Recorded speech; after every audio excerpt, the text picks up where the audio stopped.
I started my first business venture at 9 years old, selling tiaras at the school, confiscating within a week. We have to produce in America. So if no one wants to sell something to us, we have to rethink about that, to where to produce and why do we have to produce. So I say, I'm going to create my own brand and then I'm going to produce in America. And not only for myself, but I'm going to try to inspire the 31 million entrepreneurs to start manufacturing in America, to bring manufacturing back to America, because we used to have that manufacture here. On paper, it looked profitable, but in practice, it was completely chaos. I believe that most of the increase is found in the cracks of the business you already have. It's never too late to start creating the business that you wanted to create.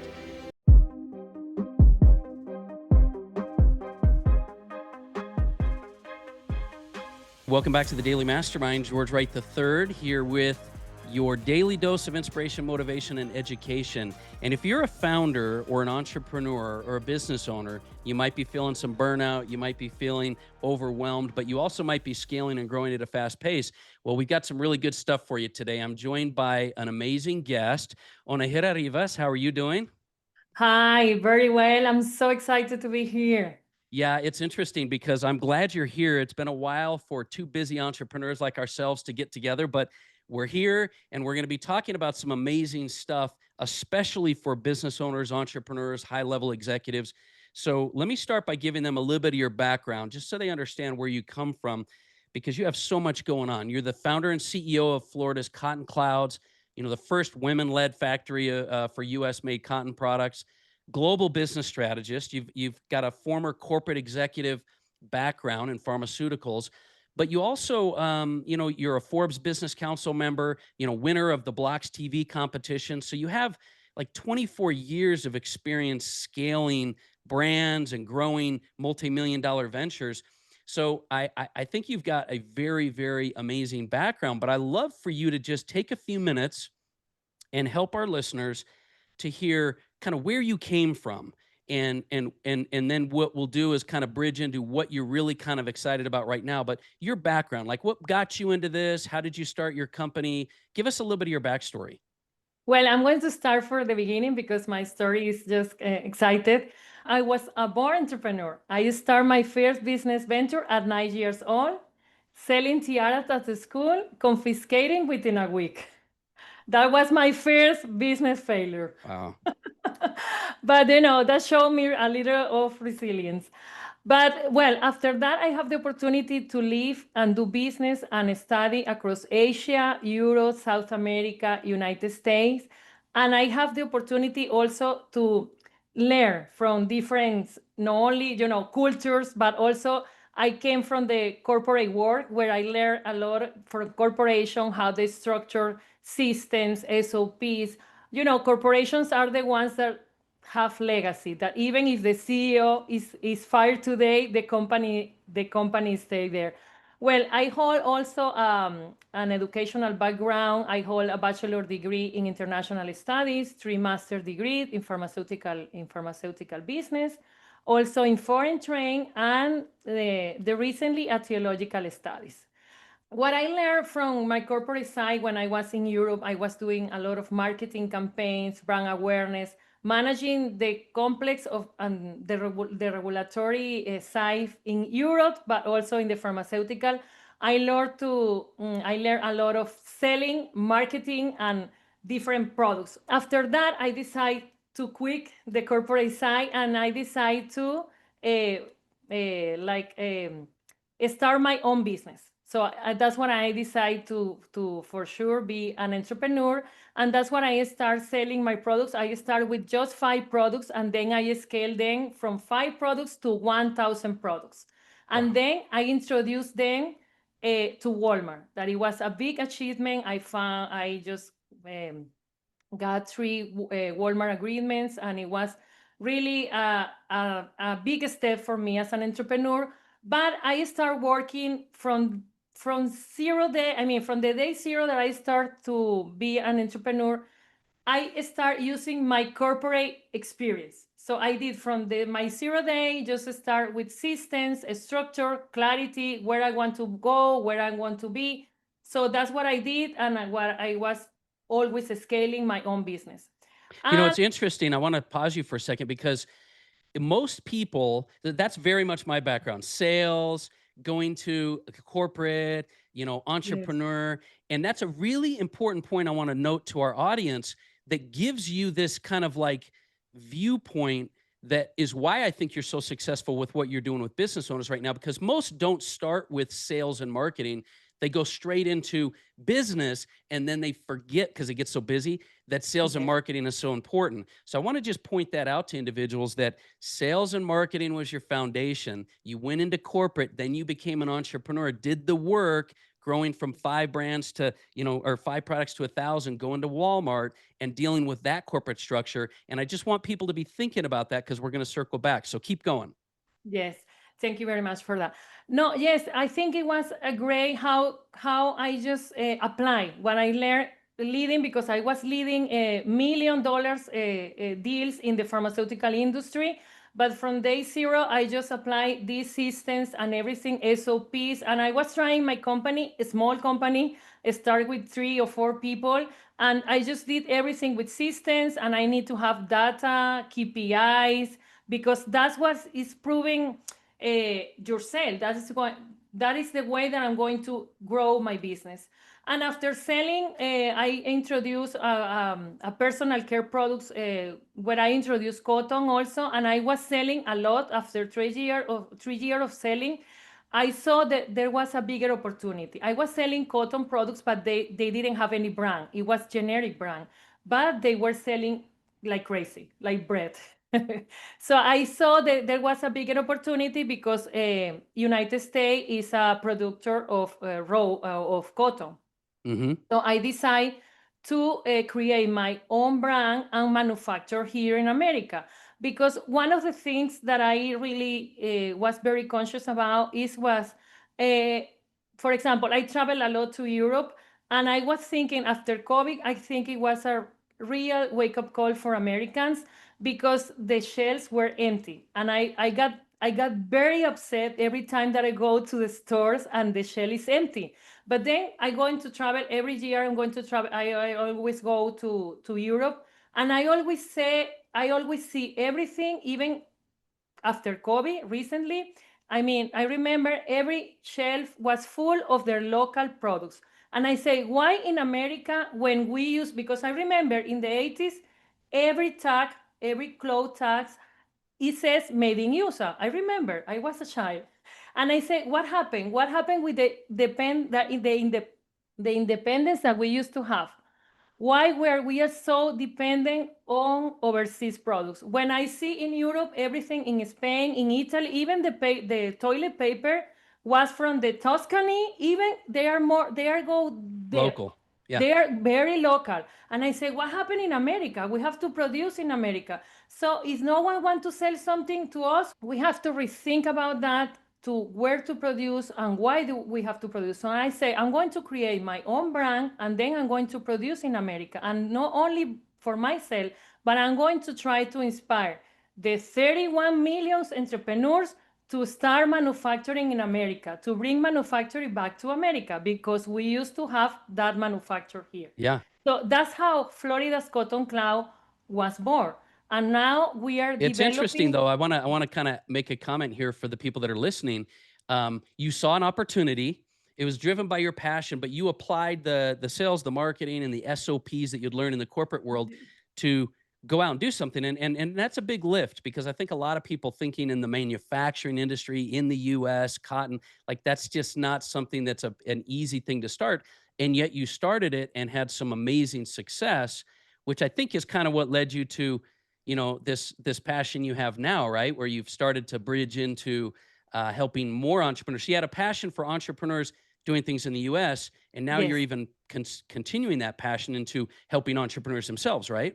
Exactly, because when I developed the factory, I was thinking not only about myself or about my product, because I was selling product. I was selling a bunch of product already, but I decided to stop them, and then that I want to create a brand that have more meaning, that create jobs, that only impact, not only impact my wallet, but Yeah.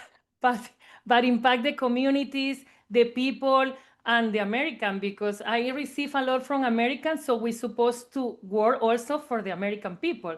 So then I decide, well, I have to go further there, and my mission is like a help entrepreneurs to build companies that have a legacy, because I mean, corporation like Procter and Gamble, Johnson and Johnson, Nestle, there are corporations, as we talked before, that even though the CEO is fired today, the company is going to last. So that's what I want to help entrepreneurs with my experience from my corporate experience and also from my own experience as an entrepreneur, that we can create for I create the Bold Business Framework with that in mind to help Well, entrepreneurs. I was going to say, it's interesting that you say that. And I love that your passion is for building a legacy company and going from being an entrepreneur to a legacy type company. But I think I want to also note, because you and I talked about this before the podcast, there's a lot of entrepreneurs, business owners, and out there that they have these pain points right now. They Yes. have things like the business totally depends on them. They're stuck in the day to day. You know, they don't have clear plans. They're spending a lot of time and money, and they're not seeing an end in sight. And so that caused this shift that you had for how to go from being an overworked founder, right, to like a legacy CEO, a untouchable CEO.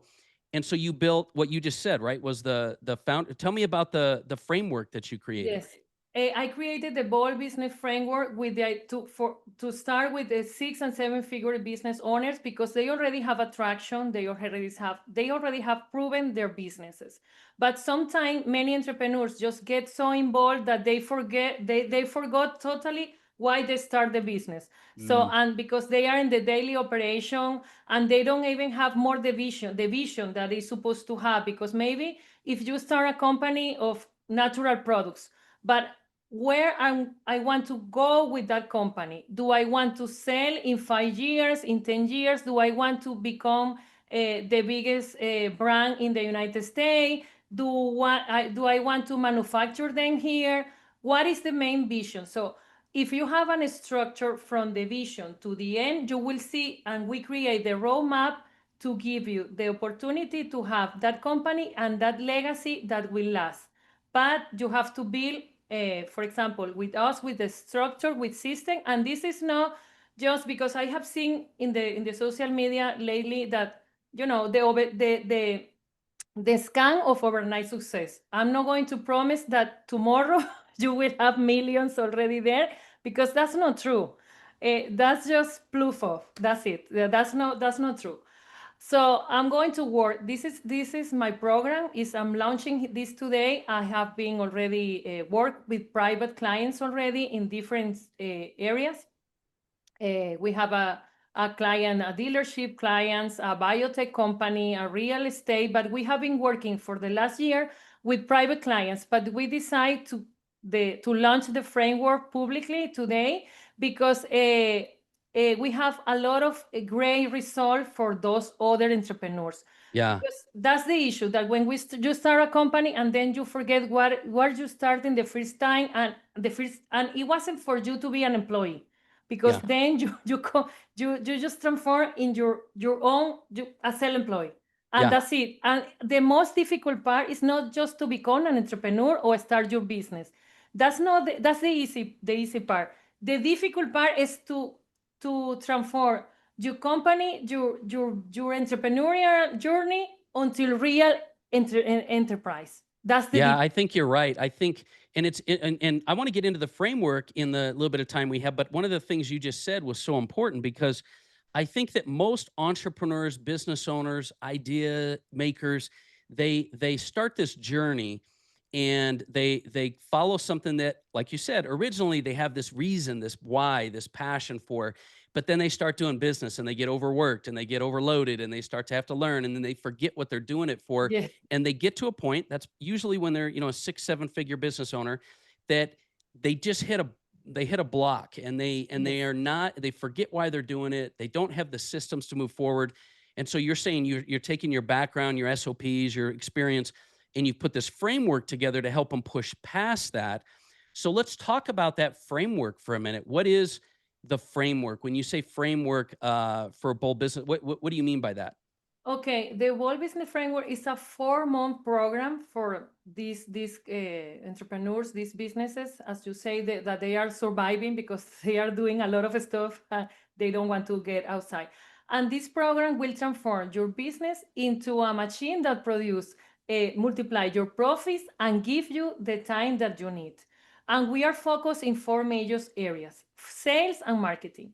In that part, we focus to build brand authority and implement sales systems. In those sales systems, we sharpen positioning and multiply revenues. That's the first area. Okay. Then we have operation and systems. In this part, we optimize your business model or the client business model by building a systems infrastructure that will allows the business runs without the dependence of the owners. And another area that we have is investor readiness. This investor readiness, we will help develop a strategic financial 3 and 5 years plan to make sure your business is fundable, is scalable, or is exit ready. Wherever you want to go. If you tell me in 5 years, I just want to sell this company, you will sell it, but we need to have a plan. And for that one, we have to tailor some different strategies in order to achieve these objectives, for Yeah, example. agreed. Exactly, because that's depend of what you want. But at Yeah. the end of the day, you have to build a company that lasts, even Right. if it's for you or if you want to sell. Yeah. Because Yeah, that's exactly. the main point. And the four major area I have is growth strategy. In this section, we analyze which growth strategy will be the best option for the business, not for you, for the business. If we are going to expand vertically, horizontally, or if we are going to, for example, to licensing, franchising, or export. That's also that we need to see how do you want to proceed. If we want to just increase our catalog here in the United States, or if we want to export, or what do we want to do with the business. So these are the main 4 major categories, but also we implement for all of this section, we implement AI integration, because AI integration now is fundamental Yeah. to have in our companies as an I entrepreneur. love it. I love Yes, it. And I think that those, so let me see if I repeat this back to you just so that yes, for anybody that's listening. So you've got these 4 major parts and areas of your framework. It starts with sales and marketing, which is going to help get the revenue and things moving and in a bigger way. It goes to yes, operational systems, right? Because you've got to be able to scale. So you need these operational systems. Then exactly. investor funding and game plan, right? Whether it's your 3 to 5 year exit strategy or getting funds, and then growth strategies so that you can identify. You're right, because when you get to a point of 6 7 figures, the growth strategies change. But all Exactly. of these things you're saying you will work with, the experience and the connections and contacts you have will help investors or entrepreneurs or founders to put these systems together and bring in automation, which I'm a big fan of, because you can have Yes, these things, but if you're not leveraging AI automation right now, you're not getting the true no, benefits of it. And so exactly. that sounds like a pretty powerful framework. Let's talk about, because you mentioned a couple of examples. Can you, in order for people to kind of get their head around this, maybe we take your car dealership example. Give me an idea of how you apply the framework to that particular person. Well, Mike is one of, for example, is he's a great salesman. He could sell, to everyone a car, but his dealership was completely disorganized. And when he approached to us, he told me, Onahira, my big problem is that I run out of cash always because Time and also money, right? They run out of their yes, own time and their own money. exactly. And also he have a lot of tied up money with the inventory. Mm, He have a lot in inventory there. So I say, okay, let me check what you have. And on paper it looked profitable, but in practice it was completely chaos.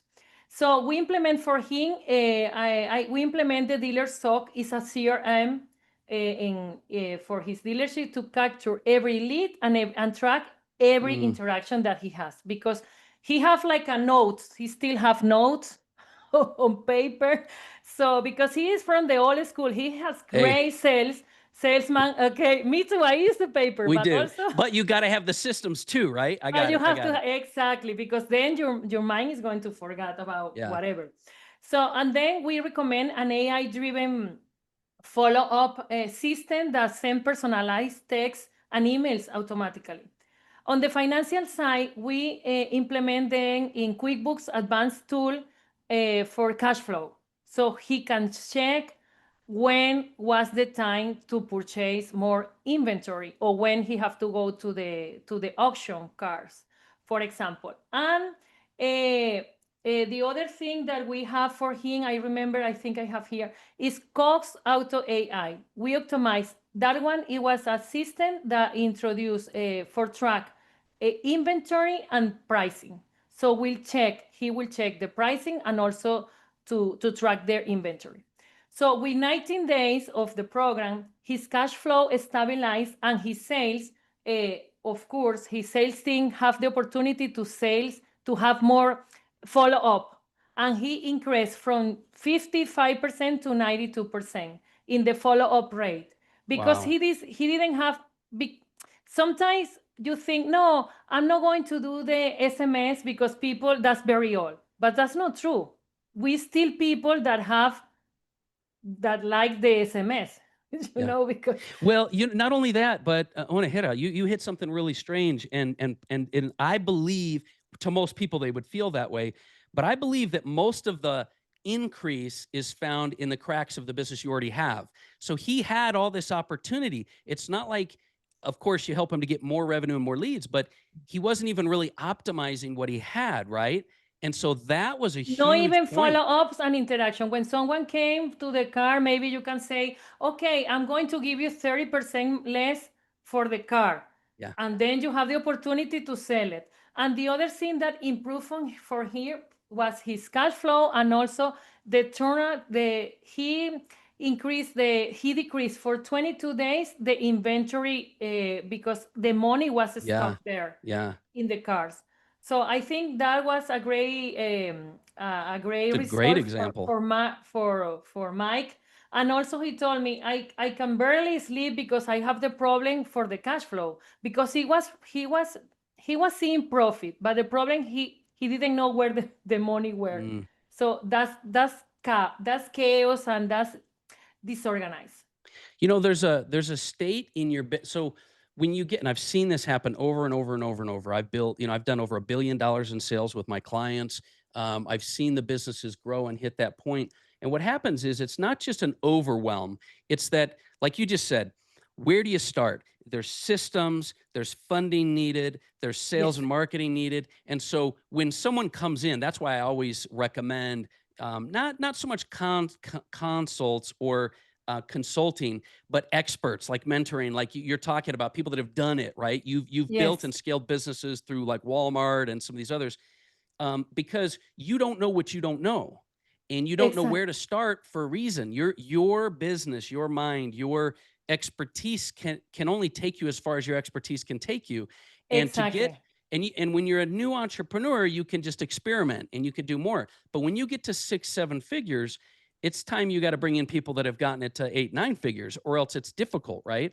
So I really exactly. like that. One of the things, and I wish we had a ton of time to go through a lot of examples, but one of the things I would love to ask you is, you've got this powerful framework, and I think it's by the way, it's a great name, the Bold Business Framework, meaning let's expand where you're at.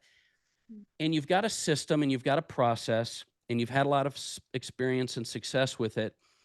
But maybe there's entrepreneurs and business owners out there right now that they just don't know where to start. And I know it probably takes a key mindset shift, but what recommendation would you have to someone that is a 6, 7 figure business owner, entrepreneur, founder, of where to start? Like, where do they start? And what kind of a mindset shift does it take for them to go say, hey, I need to get help, and I need to get, I need to make a change. Where do you And tell them to start? the right help also. Okay, well, I think for me, I think the mind shift, the main shift that we need to have in our mind is to change from hustler to real CEOs. Because Mm, many entrepreneurs, as you say, or 6 and 7 figures, are trapped in the grind. And to scale, you have to step back, take a time, review what you are doing, and remember the vision that you used to have. Because in the process, you forget about that. Or if you want to just pivot, or if you want to change, then you have to rethink what is the vision, where do you want to go with your business. And also another one is that I have is from passion to profit. I'm very passionate about what I'm doing. And passion is great as an entrepreneur, but passion, I mean, don't sell the passion, don't pay your salary of your team. And what move investor, your team, and the market is profit. So you have to frame everything in profit, in ROI terms. You need to have data. You need to have key performance indicators. You have hmm. to have all of these available immediately. So that's what I always recommend, systems and structure, because if you have all of these in place, you can make intelligent decisions. And even though if you need to pivot, if you need to change something, or if you want to go further, you need data. You need Yeah. data. You don't have to be emotional about your business. that's not Yeah. the, that's not that's not the way to do business. And from chaos to clarity, that is what I'm saying already, is the structure and system. That way you will see, not everything is going to be as planned, but at least you are going to have immediately information that will help you to take a smart decision. And I think it's the most, what I would like to say to everyone listening right now is, there is a difference between grow and scale, because you can grow can be harder, but if you scale smarter, you will have a company that work for you and not you work for the company. So I think is the best way to do it is work with me. Yeah. Well, and here's the thing. I think that is the mind shift. I think that you go from growing a business and it's a different mindset to scale it. Yes. And but I love what you said, and I want to point it out because success leaves clues. If you're listening to this, it's not you might be writing down strategies and tactics that Onahira is talking about, but you got to the detail is important. You notice she started with step back and remind yourself of your vision. She didn't say Yes. step back and go get some funding or whatever. That's all part No. of it. But you started with vision, but Yes. you really quickly said you got to move to profit and you got to gain clarity on your path. And I think that those three steps are powerful. You know, reconnect with your vision, get the profits, gain some clarity. You've got to shift your mindset from growth to scaling. And so I love the framework and I love your thoughts. And I think this is something that's pretty valuable for most people. So before we take off here, is there any last comment or thought you want to leave with our audience? Well, I'm really glad to be here, and also I was saying that it's better to scale smart than grow harder, because the difficult part of being an entrepreneur, and I have been there, of course, and I'm still there, is to transform your business, your entrepreneurial journey into an enterprise. And that's what I'm here for, to help you entrepreneurs to apply tools that I already have proven a success in 500 Fortune companies in Europe, because it's universal. I mean, Yeah. you don't have, the business is going to be, the tools that we apply are already proven. There are no just guesswork. No, I don't work Yeah. like that. Yeah. And also we have proven already that they are working. And if you are ready to scale smart, I'm here to help you. Yeah.